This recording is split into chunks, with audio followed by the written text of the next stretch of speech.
Un saludo cordial a quienes nos acompañan en este tercer seminario internacional, Los SMART y la mediación, lecciones aprendidas, nuevos escenarios y posibilidades que se está desarrollando en esta primer semana del mes de abril de este año. Agradecer profundamente a la organización, Todo sobre Mediación y Firme, a Lilian, a Daniel, al equipo que está junto con ellos y a los que no vemos en esta gran organización de esta tercera edición de los seminarios internacionales. Desde Costa Rica, Ingrid Naranjo les saluda, es un gusto. Y como hemos venido compartiendo a lo largo de estos 3 años, pues quiero contarles un caso en el que la prevención es exclusivamente vista como una estrategia de paz organizacional en esto que yo ya he denominado tiempos extraordinarios, tiempos donde la situación sanitaria de salud en el mundo nos cambió la vida, nos desorganizó las estructuras que teníamos supuestamente organizadas. Eso incluye a las organizaciones, las relaciones que se establecen entre las personas y con los recursos dentro de las empresas. Este es un caso del que voy a contarles que ocurrió hace algunos tiempos durante la pandemia inclusive, y que ha tornado a las empresas en situaciones de duelo, de pérdidas, y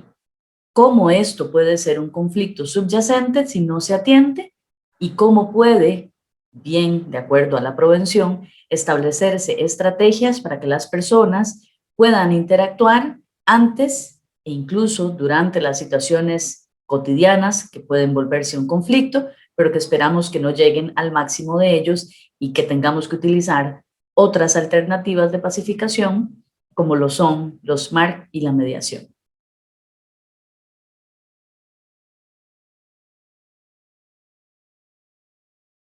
Quisiera dejarles esta reflexión inicial.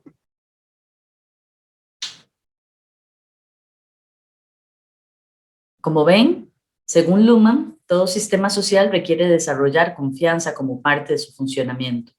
¿Y por qué esta reflexión inicial? Porque en la situación del caso que les voy a comentar, lo que aparentemente subyace como una cotidianidad dentro de las situaciones de relación entre las personas que hacen a esta empresa, tenía que ver con la confianza. ¿Qué tanta confianza tenía yo con las personas con las que me relaciono, con las personas de las que he tenido una pérdida, a las que ya no voy a volver a ver, pero que esa confianza me permitía obtener algunos recursos en la organización, moverme dentro de ella y satisfacer algunas de mis necesidades? Cuando las personas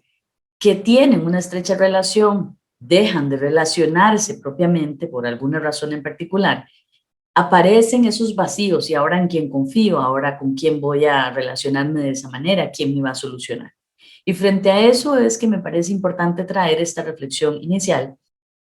porque una de las situaciones que más hemos visto durante la pandemia fue la pérdida de la confianza en términos de qué va a pasar, cómo está la empresa, qué vamos a hacer, nosotros mismos cómo vamos a solucionar y cuáles serán las medidas que se tomarán para salir adelante. Dicho esto y habiendo pensado en esos elementos, quiero recordarles, como lo hemos visto y quienes nos han seguido en los seminarios anteriores, pero si es usted una persona que recién se incorpora a estas actividades de FIME y todo sobre mediación, que para poder hablar de cultura de paz en las organizaciones, debemos trazar una ruta. Debemos tener elementos para poder hacer de las culturas que ya existen en la organización una cultura de paz, tener un enfoque de cultura de paz. La ruta a seguir es que dentro de la cultura de su organización, inclusive si usted es su propia empresa, si usted es una pyme o tiene un emprendimiento, usted debe de empezar a integrar en el ADN de lo que se puede hacer, lo que no se puede hacer, de esa normativa de para dónde vamos y cómo lo vamos a conseguir, el concepto de cultura de paz. Que recordemos que la paz es acción, la paz no es un ente sin sentido, ni en sí mismo pacífico y por ende estático y casi que sin movimiento. Al contrario, la paz es una absoluta acción continua y permanente que se vale también de herramientas de cultura no violenta y de comunicación no violenta para accionar, para dar la lucha y para concienciar y retomar espacios que necesitan que entremos ahí tal vez con alguna fuerza. ¿Cómo logramos eso? Vamos a premiar los comportamientos y las acciones que no son violentas. Vamos a darle prioridad a la escucha activa, a la empatía, al respeto, a todas las acciones que pueden verse como conductas no violentas y que frenan en sí mismas a la violencia que pueda generarse en la organización. Para ello es importante darle prioridad al diálogo. Las personas que aprenden a dialogar, que es parte del consenso y de las acciones que se logran con la prevención, las personas que aprenden a dialogar son personas que están en el conflicto, lo enfrentan, lo atienden, pero de una manera pacífica y asertiva. Y además, dentro de esa cultura de paz, en esa ruta a seguir en una organización, debemos integrar el respeto absoluto a los derechos humanos. Entendemos que hay derechos laborales, pero también sabemos y reconocemos que siempre vamos a hablar de los derechos humanos de toda persona en cualquier lugar, en cualquier acción, bajo cualquier situación en la que se encuentre. Esto nos obliga a priorizar la inclusión y la sostenibilidad, porque debemos estar en concordancia con todo el entorno, con todos los recursos, con todas las personas y aprovechando las diversidades para sumar a este esfuerzo de cultura de paz y de diálogo continuo y permanente, por lo que se considera al entorno y a la sana relación entre todos como una ruta a seguir, un eje transversal dentro de ese proceso. Finalmente, para poder generar culturas organizacionales con enfoque de cultura de paz, debemos promover la utilización permanente, continua, innovadora y creativa de los métodos pacíficos en la gestión de procesos y personas. Todo lo que podamos tener al alcance para las relaciones, para los procesos, para los recursos y en definitiva a la productividad de quienes hacen a las empresas debe contemplar los métodos pacíficos. Esta ruta es la que facilita acciones para que si se dan las situaciones del caso que les voy a explicar, nosotros podamos identificar cómo es que la prevención, bien utilizada, aplicada de una manera continua y permanente, sería una estrategia de afrontamiento, una estrategia de solución en tiempos donde a veces las acciones también tienen que ser extraordinarias. Hablar un poco de prevención y entender cuál es la fórmula, les dejo la referencia porque uno de los autores que más hace uso de este concepto es Paco Cascón en sus guías o en sus escritos sobre educar en paz y para el conflicto.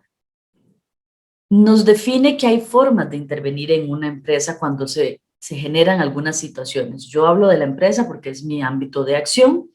y entonces utilizo esta fórmula aplicada a este espacio. Podemos hablar de hacer prevención de manera continua. En algunos casos a veces entramos a prevención y negociación porque ya en la mediación tenemos otros elementos que también van a ser importantes, pero van a ir en esa escalada dentro de las fases del conflicto.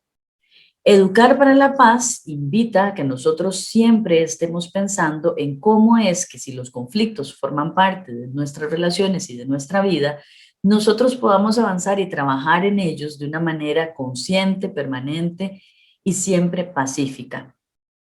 En lo que tiene que ver con prevención y negociación, siempre van a ser las personas quienes están involucradas en el conflicto las mismas que lo van a solucionar de una manera propia, sin alguna dirección externa como sí se haría en la mediación. Pero para eso tenemos que educar a la gente, para eso tenemos que guiar la prevención como una estrategia y facilitar las herramientas para que las personas aprendan a dialogar y a poderse mover dentro de sus conflictos empoderadas y con propiedad, lo cual haría la fortaleza de esta estrategia siempre y cuando la consideremos prioritaria en el desarrollo de la gestión de los conflictos dentro de las organizaciones y con las personas. En este caso en particular del que les hablo o del que les vengo a comentar, tiene que ver con el duelo que se genera en una organización y donde utilizando las prácticas restaurativas para la cultura de paz, teniendo como eje la prevención, enseñar la prevención para que de aquí en adelante esta organización pueda ver los beneficios y la utilidad que tiene y la sigan practicando. Les cuento el contexto del caso. Una empresa del sector inmobiliario, aquí en Costa Rica, donde la actividad para la cual utilizamos las prácticas restaurativas desde la prevención se hizo en modalidad presencial Esto incluso en tiempos de pandemia, tomando en consideración todos los protocolos sanitarios de aquí de mi país. El objetivo era trabajar el duelo que se estaba generando por pérdidas humanas y por la reestructuración del modelo de trabajo en torno a las pérdidas que se habían dado en la organización, ya que aquí habían personas de todos los niveles de la estructura organizacional, incluyendo a personas tomadoras de decisiones en la alta gerencia y en la sociedad de la misma. Y esto ha sido importante porque dejaba en mayor incertidumbre a las personas trabajadoras que de repente se cuestionaban que si ya con la misma pandemia las cosas estaban cambiando, las reglas del juego en términos de la organización habían cambiado, ¿qué pasaba con una pérdida significativa humana de alguien que tomaba decisiones y que tenía la potestad de continuar o no con la organización? Así vean ustedes a las personas involucradas en este proceso, todas dentro de la organización, en todos los niveles, de todos los mandos y de todo el sistema operativo y funcional. Usamos las prácticas restaurativas, el círculo, la pieza de diálogo y adaptamos el guión para facilitar en casos de conflictos generales del IIRP, que es la institución con la que yo me certifiqué en las prácticas restaurativas. Contarles que dentro del proceso de este uso metodológico, trabajamos en 3 ejes que tenían que ver con los sentimientos, el reconocimiento de las pérdidas y el efecto que había causado la situación en las personas de toda la organización.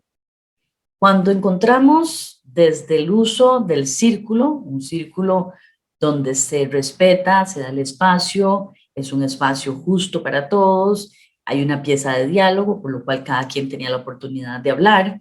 y además propiciábamos un ambiente seguro y de confianza. Nos encontramos que las personas fueron capaces de abrirse y hablar de sus sentimientos, sin miedo a ser señalados, sin miedo a ser interpretados, sino dándole valor a esa pérdida que habían sufrido y a esa situación que se les había presentado. Ahí nos dimos cuenta que efectivamente, ante estas situaciones, las personas pudieron expresar su enojo, su frustración, su descontento por las acciones que se estaban tomando. Había también expresión de apatía, me daba exactamente igual lo que fueran o no fueran a hacer, y eso es lo que propicia un círculo de trabajo dentro de las prácticas restaurativas como estrategia o como herramienta de aplicación. La gente habló de su desmotivación, habló de su dolor, de la inseguridad que sentían, de la culpa incluso, de saber que pudieron haber hecho algo ante la pérdida de las personas, de la impotencia de no poder tomar decisiones y no saber qué va a pasar dentro de su vida laboral o con sus condiciones propias dentro de la empresa, el miedo al cambio, qué va a pasar, de por sí ya todo está cambiando, ¿será que la empresa va a cerrar? ¿Qué va a pasar con nosotros? Pero también hubo una apertura a las nuevas situaciones y a la nueva condición que se estaba generando dentro de la organización. Con lo cual, cuando hablaron de la incertidumbre, también pudimos ver que habían sentimientos correlacionados entre la situación sanitaria por la pandemia, pero la incertidumbre de no saber qué iba a pasar ante las pérdidas sufridas en la organización. Así, en el eje de reconocimiento de pérdidas, se logra hablar de la confianza que sentían ante las personas que fallecieron y de lo que hacían dentro de la organización y cómo les daba confianza a ellos y a ellas. Hablaron de la estabilidad en términos emocionales, por supuesto económica y laboral, y cómo esto les generaba a ellos muchísimas situaciones en particular que pudieron expresar utilizando el círculo de diálogo. Ahí van a ver cómo se pudo presentar la situación de la empatía, ponerse del lado de los que hoy estaban tomando decisiones, ahí participaban las gerencias también, entonces el círculo permitió un proceso de igualdad, todos en una misma condición, no estábamos hablando los gerentes hacia los colaboradores o las personas de mandos medios hacia el nivel operativo, estábamos todos circularmente en una igualdad y con eso las personas tuvieron la posibilidad de hablar de sus sentimientos y reconocer las pérdidas. ¿Cuál fue el efecto que encontramos dentro de esta utilización del modelo en tiempos donde la pandemia nos estaba atacando por todo lado, pero también había un cambio importante en la organización? Que fue posible encontrar situaciones de desconocimiento, de descontento, de desmotivación, de insatisfacción, donde la desorganización incluso presentaba un reto para todas las personas involucradas. Se crearon grupos, se hablaban de situaciones de alianzas, todo eso pudo ser conversado, visibilizado y evidenciado. Hablamos de cómo la alteración en la calidad de vida de las personas también era un proceso importante y eso se pudo trabajar en el círculo. La gente se comprometió, que eso es parte del uso del círculo, ¿verdad? Un círculo de despedida, un círculo de cierre, donde las personas hablaban de a qué se comprometían, de aquí en adelante qué querían hacer. Se pudo agradecer y se dio una apertura al cambio. Toda esta situación se manejó en un ambiente donde primero se trabajó con los grupos de forma independiente y luego se integraron todos en un círculo. De manera independiente trabajamos haciendo unas pequeñas entrevistas, como las entrevistas previas a una mediación, para saber cuáles eran las necesidades de las personas, su historia y su relato de manera privada e individual, y luego nos encontramos como una comunidad afectada y ahí es de donde se desprenden estos resultados. La prevención viene a ser ese espacio en el que enseñamos que el diálogo franco, abierto, disciplinado, justo, pacífico, nos permite la expresión de sentimientos, el reconocimiento de las situaciones que nos están acaeciendo a cada uno de nosotros y el efecto que nos genera para una toma de decisiones en lo posterior. ¿Qué conclusiones y qué proyecciones se pueden desprender de una situación de estas? Que el uso de la prevención sí o sí establece el desarrollo o la puesta en práctica de habilidades donde permitimos a las personas un reconocimiento franco, continuo y permanente de lo que son. Son personas involucradas entre sí y relacionadas con una organización que implica recursos, que implica toma de decisiones y que tiene otros elementos que también están ahí continuamente. Validando las emociones, porque es importante que desde la prevención entendamos que no se niega nada, que todo forma parte de la integralidad del conflicto y las emociones son muy propias de esto. Se premia o se promociona el diálogo porque es lo que se fortaleció con el uso de esa práctica restaurativa a través del círculo, lo cual facilita el reconocimiento de los derechos, el derecho a expresar, el derecho a tomar decisiones, el derecho a presentar mis inquietudes y mis necesidades, pero también a escuchar a las otras partes y verme reflejado en esos procesos para poder en conjunto como comunidad buscar las soluciones para todos y para todas. El liderazgo o la persona, centro de las acciones, donde aparece el liderazgo, donde aparecen las situaciones propias de una organización como el salario emocional, el engagement o ese compromiso que necesitamos, lo que antes se conocía como tener la camiseta puesta para seguir trabajando, pero que habían habido pérdidas y habían habido situaciones que no le permitían a las personas colaboradoras ni incluso a las personas tomadoras de decisiones seguir adelante con un impacto positivo, porque después vemos que las personas se comprometen a seguir adelante, a seguir rindiendo, a generar productividad, porque ya saben qué pasó, se reflejan todos y todas en un mismo dolor, a todos les afectó la pérdida humana de esas personas importantes en la organización y no estaban solos en esa condición, en ese sentimiento ni en esa situación. Con lo cual entendemos que la prevención explicada como un proceso en el que Paco Cascón nos dice que implica educar a la gente en habilidades y conocimientos para afrontar el conflicto de manera pacífica, es posible de llevar a cabo toda vez que nosotros la utilizamos como una herramienta de pacificación y como un método de establecer cultura de paz dentro de las organizaciones. Otro de los puntos que cita Cascón dentro de la prevención es que vela por una organización que evite malentendidos innecesarios que pueden ser precursores de conflictos, pero que para ello se necesita garantizar un buen ambiente de trabajo y convivencia con recursos que podamos darle a las personas o que ellas puedan identificar para hacer frente a los conflictos que puedan estar surgiendo. Estas dos cosas se vieron latentes y se vieron propias dentro de ese caso que les expongo brevemente y que vimos cómo es que fue posible encontrar estos dos elementos a partir del uso de la prevención. Con lo cual se cumple esto de que velar porque todas las personas se sientan aceptadas e integradas es parte del proceso cuando efectivamente se les toma en cuenta, no se deja a nadie por fuera y se trabaja en la inclusión y en el diálogo franco para que las cosas puedan darse. Con esto cierro, partiendo de la reflexión que educar para la crítica y la responsabilidad, para la comprensión y el manejo positivo de los conflictos, así como potenciar los valores del diálogo y el intercambio, revalorizando la práctica del cuidado y de la ternura, puede y debe ser todo ello una educación prosocial que ayude a superar las dinámicas destructivas y a enfrentarse a las injusticias. En este caso, las pérdidas que hemos enfrentado a nivel organizacional de vidas humanas, donde incluso perdemos a las personas tomadoras de decisiones, a las personas dueñas de la organización